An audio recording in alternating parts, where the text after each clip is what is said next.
Perkenalkan, nama saya Fairuz Atifa dengan NIM 0502180028 dari UPBJJ Palangkaraya, Kalimantan Tengah. Di sini, saya akan menjawab pertanyaan dari tugas tutorial online mata kuliah Dasar-Dasar Penyuluhan Pertanian.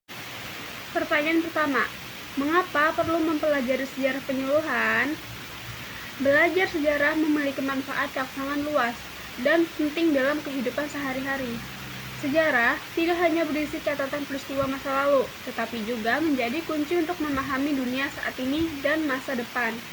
Dengan mempelajari sejarah, kita dapat mengenali usul-usul kita, memahami pembelajaran dari masa lalu, mengembangkan keterampilan berpikir kritis, dan menjadi warga yang lebih baik.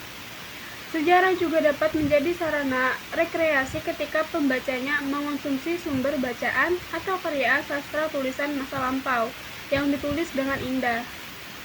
Selain itu, belajar sejarah dapat membantu kita memahami peristiwa dan kejadian yang terjadi di masa lampau, memahami asal-usul berbagai peristiwa, institusi, dan masyarakat, serta melacak perkembangan mereka dari waktu ke waktu.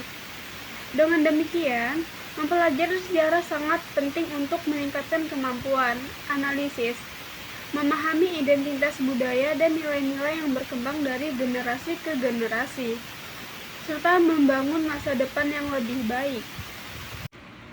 Pertanyaan kedua, apa tujuan dan peran penyuluhan? Tujuan dan peran penyuluhan adalah sebagai berikut. 1. Meningkatkan kemampuan analisis pemahaman konteks sosial, politik, budaya, dan ekonomi masa lampau.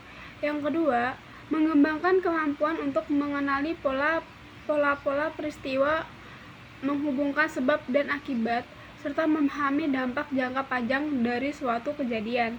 Ketiga, membuat individu memahami dan merumuskan identitas mereka dengan menjelajahi akar budaya, asal-usul, dan perkembangan masyarakat dan bangsa. 4. Membantu memahami peristiwa dan kejadian yang terjadi di masa lampau, serta memahami asal-usul berbagai peristiwa, institusi, dan masyarakat, serta melacak perkembangan mereka dari waktu ke waktu.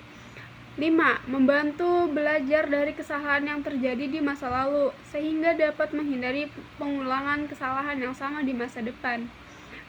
6. Membantu meningkatkan nasionalisme dan memperkokoh identitas bangsa.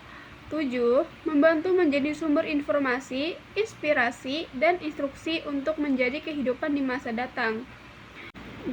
Membantu memberikan pendidikan untuk masa depan dan bagaimana menata diri bahkan negara agar masa depan cerah. 9. Membantu sebagai media pendidikan dan pembelajaran di sekolah dan saran pendidikan bagi mahasiswa. Pertanyaan ketiga, apa perbedaan antara prinsip dan falsafah penyuluhan? Prinsip penyuluhan merupakan pedoman atau aturan dasar yang harus diperhatikan dalam melakukan kegiatan penyuluhan. Bersifat lebih teknis dan operasional, seperti prinsip partisipasi, kebutuhan, belajar orang dewasa, keterpaduan, keberlanjutan, kesesuaian, dan fleksibilitas. Memberikan arah dan panduan konkret bagi penyuluh dalam merancang, melaksanakan, dan mengevaluasi program penyuluhan. Sedangkan falsafah penyuluhan merupakan landasan filosofis, nilai, dan keyakinan dasar yang mendasari dan menjiwai seluruh praktik penyuluhan. Falsafah penyuluhan bersifat lebih abstrak dan mendasar, seperti keyakinan akan potensi manusia, pentingnya berpartisipasi masyarakat, dan tujuan penyuluhan untuk pemberdayaan. Falsafah penyuluhan mencerminkan pandangan, sikap, dan orientasi fundamental yang menjiwai seperti proses penyuluhan. Jadi, prinsip penyuluhan merupakan pedoman teknis operasional, sedangkan falsafah adalah landasan filosofil yang menjiwai dan mendasari seluruh praktik penyuluhan. Prinsip bersifat lebih spesifik dan praktis, sedangkan falsafah bersifat lebih abstrak dan mendasar. Sekian jawaban dari saya. Terima kasih.